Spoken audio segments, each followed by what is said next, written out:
Hello, boys and girls. Welcome to Corona streaming of 2020 and December, New Zealand, day 7. I hope you all are having a good day today.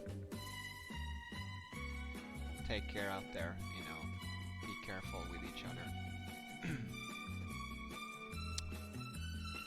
Here we are in Call of War, the new 1.5 edition, which made a lot of changes I quite enjoy. And if you follow this series, as you can see, my conquest of the entire continent of Australia is almost done. If we zoom out here, I've had a few setbacks.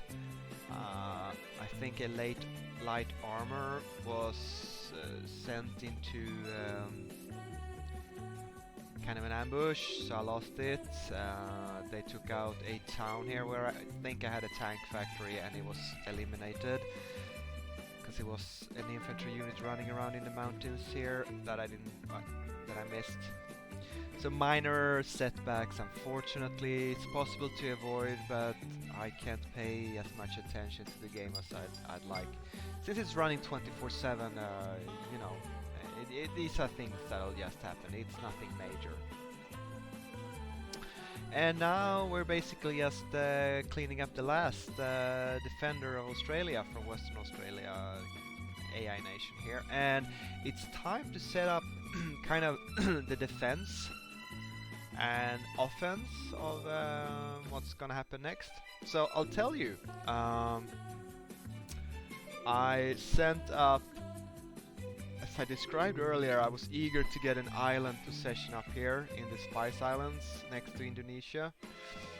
And what happened was that Philippines, which is definitely the human player, sent me a message to basically get out. And not only, so I withdrew my navy out of his naval air range, which was good. I don't know if I showed that in yesterday's stream. But then he nuked or attacked and sunk my sole infantry transport when he was landing here on Waingapau. So now we're at war with the Philippines. Then his main fleet showed up with level 2 battleships and quite a bit stronger than my... I'll do a little reference here to what happened.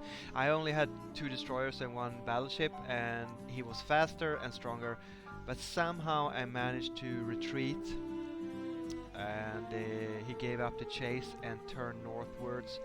I think because I noticed that Korea has landed in his home island here, and he's also, as I said earlier, at war with Indochina here. He's invaded Sumatra and Malaysia. So this guy is very aggressive. Just for fun, let me read the conversation we had. Here is Philippines. So he says, do you mind withdrawing your forces? That's polite enough. I'm sinking our transport ship. Just get out of my property. I have blah blah blah. And he tells me exactly the size of his fleet, which is 9 battleships, 5 cruisers, 8 submarines and 4 destroyers. They are sitting in range, waiting to be distributed around your map and devastate you. I kindly ask for you to move your forces, and yet you decide to unload your transport ship into my land. Well, it wasn't his land. Well, I have all kinds of bombers and airstrips all around my property. Next time you come to me will be your last time. I promise you, no bad feelings. Wink, wink. He also has 77k gold that I can repair my ships all later. Yeah, I just told him that, no offense taken, I'll withdraw for now. I was very happy to get out with my navy, and I only lost 1 infantry. I can live with that. And I'll be honest, I actually spent 750 gold to repair the navy, the battleship, no, the entire navy, because as I said, it's a new thing that if you have damaged units, their speed goes down. So I was below the maximum speed, and I really wanted to get his fleet out. And since it's a human war, and since he was kind of being a pompous bastard, I felt that, yep, this is an opportunity to invest some gold. So I spent 750 gold. Yeah, now just for your reference again, to be aware, that gave me I think 10% back. It didn't repair my entire navy up to full strength. So if I lost say 50%, I gained 10% and I was at 60%. That's not the exact numbers, but just to explain how expensive it is. And now remember, what did we say the gold price was? 18 euros for 50,000. So just by spending 1,000, you basically spend, is that 3 euro or so? So wow, yeah, expensive, right? It doesn't come for free to spend gold in this game, but it's definitely possible. Anyway, I got it up to like above half strength, and it got full speed, and I took off, and I kind of panicked, and I built here down in Cloncurry an aircraft factory, started building naval bombers, done the same here in Derby now, and I built some airstrips in Darwin and Catherine here, and also up in McDonald. So now I have already, since yesterday, started to have a patrol line of naval bombers. And for your reference, again, is that these naval bombers have quite long range, and they have a 7 naval attack. Compare that to, for example, my destroyers.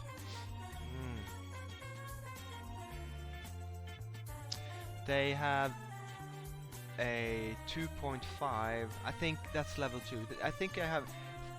Okay, level 1 cruisers have 6. So a level 1 naval bomber has 7. So a cruiser and a naval bomber kind of takes each other out. So if he comes sailing with a large fleet, they're gonna have a lot of more air attack. But these are for discovering any naval. If I happen to be online, I can see them coming here and landing, and I get a little bit of forewarning.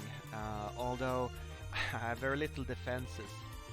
Now, how to defend your coast is either you build forts and artillery that shoots at the ships, but putting infantry and tanks at the coast, they can only be killed off by battleships from offshore, really. So that's why I'm gonna put tanks a bit inland and put my artillery in there. I really don't feel like I can push and invade him yet. And to be honest, I'd much rather strike his core provinces up here. He has 2 towns, and he's probably quite busy fighting up here versus Korea. Don't know. So now I gathered my fleets, whatever's left of them. Well, I didn't lose any ships actually, which is good. But anyway, I've gone into full upgrade mode, and I'm building a lot of naval bases around coastal Australia. I am researching battleships level 2, naval bombers level 2. After that, I might do, I don't know, aircraft carriers, cruisers, increase the speed of my transport ships. And also air, I need to go level 3, which takes, okay, it only takes 7.5 hours. And it's not that expensive. So I guess maybe I'll do naval bombers 3. Yeah, that would be expensive to upgrade all these. But if I can just grab one island, build an airstrip, and then when I engage his naval forces in naval battle, have air superiority. But then he might have fighters, and I would need to build fighters, yada yada, so it's a whole strength build-up. But from having kind of been a land power, built artillery, tanks, and gained a foothold in Australia, I'm now fully pumping out, changing doctrines to naval and air for the combat of the, I don't know, Philippines. Yeah, as you've seen, I've taken over a bit of New Guinea here.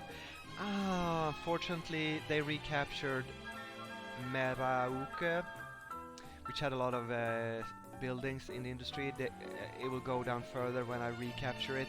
I missed this little anti-air regiment here. Very unfortunate, because I was fighting their main army down here. He was chasing my artillery force. It's not like I'm gonna lose this battle, but basically I have only infantry and a small corps of artillery on the island. So I'm using my naval forces as coastal bombardment support. But obviously I would like to link up with air bases and air factories, so I can use air along the coast here as well. I would like to have a rather huge naval bomber squadron force in soon. Yeah, I've taken out I think all the ground forces on Hawaii, so now I have one infantry just gonna land. It takes 4.5 hours I think to land, and 4.5 hours to embark again, so that's why it's taking such a long time to capture all these islands. So I was waiting for a battleship here, decided that I can't spare a battleship on this island group, so I'm gonna meet up with this infantry here, half size, half strength, with the Hawaii battleship, and take out the Johnston Atoll, Wake Island, move along here down to Guam, and then kind of basically control hopefully all the islands. Ooh, should I? Yeah, I guess I should go up here to Sand Island, because diplomacy wise I was contacted by Mexico, and they said, oh, we have a huge alliance. Remember, you can't create game feature coalitions of maximum 5 players, like computer ruled teams, but you can of course have unofficial alliances, like writing messages to each other, we're not gonna attack each other, we're gonna work. And as you can see, New Mexico has a huge army. I'll show you the number. It's kind of ridiculous. It's 456 units, which I might do a separate stream on about gold spamming. He bought the map and it's a bad thing, but I won't mention it more. But anyway, I have a bunch of messages now from friends of Mexico that says like, oh, let's share map. If you haven't played this game before, you can do a trade, which means like you can see my map and I can see your map. That means you're friends, that means you cannot surprise each other, that means you have open diplomatical relationships. I've only done it with Mexico because he was the first to contact me. I wasn't aware he had almost 500 units. I kind of spoiled the fun of this map for me, but I'm gonna, you know, have a fun war with the Philippines, which I think have invested gold. You don't have 9 battleships and all that other assets, and you don't attack Australia, Indochina, and fight Korea at the same time unless you spend a bit little gold. So it would appear that, yeah, Mexico basically got the whole world in a big hugbox alliance, and they're not gonna fight. But you know, as long as I get to control all of these islands, I really don't. I really am not looking for invading and fighting on the Atlantic American continent. So I guess I'm kind of waiting to grab Sand Island, and once I've kind of shown Americas that, yeah, I want these islands. I want a few. I don't have many places to expand, except Philippines, which I mean, that we ended up at war is no surprise. After that, I have pretty powerful communist China. I'm friendly with Indochina, so I guess maybe I'll have to go into India here with computer players. This war with the Philippines is gonna be quite a hard one to win, though. I mean, I could ignore him and just bypass him and grow by taking out India and let. I think China is at war with Philippines as well. So, nope, they are not. Okay. Well, we'll see about that. But anyway, the world has opened up, as it tend to do when you played a couple of days. AI nations disappear, inactive human nations disappear, and the world tends to shrink, I guess, and you get in contact. But it was an unpleasant surprise to realize that Mexico has bought the map. But I'm actually quite enjoying, as I said before, the 1.5 game features. I really wish they would limit the gold spamming. Limit it, not remove it, by all means. So let's check our production values. I'm 900 food, which is good. I'm only 700 goods, which is okay, but it's one of the stats that I need to maybe increase now from now on. I managed to get manpower up to almost 800, and since naval units, well, they are kind of expensive with manpower, surprisingly so. Almost as much as ground units, but anyway, I think I have kind of solved a bit by building these recruiting stations. Iron 900, fuel almost 800, and rares, which I don't use a lot at the moment, only 700. So I'd say that my resource production is quite powerful for being day 7. And obviously these resources are free, they don't cost gold. And you have to make a balance between force build-up and resource industrial build-up. And I feel I managed that quite well, only fighting AI the first couple of days. So it's enjoyable to play an island nation in this game, because you get to balance yourself between air, land and ground units. And I also feel that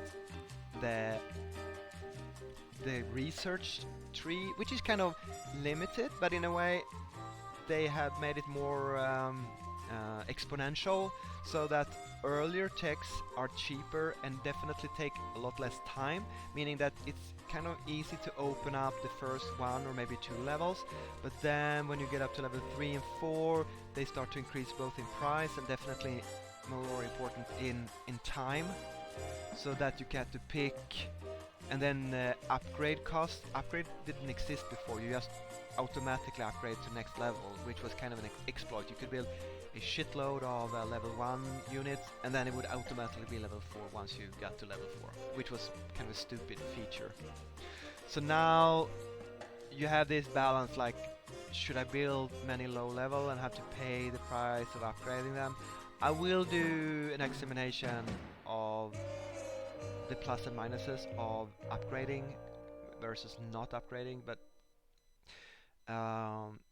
yeah, so the research game, this is something I would consider maybe expanding gold into, to increase research speed in a very fun, good game. It would be kind of a, since there's so many techs, it's kind of not, you know, it's not so unbalanced. Like, oh, I really would like commandos. Like, yeah, sure, spend some gold, give the game company some money for that, and invest and have another option in your toolbox that you couldn't otherwise, because these paratroopers and commandos, they're very limited in scope, and you rarely have like time to build, to research them, because you need to focus on your main units, so to speak.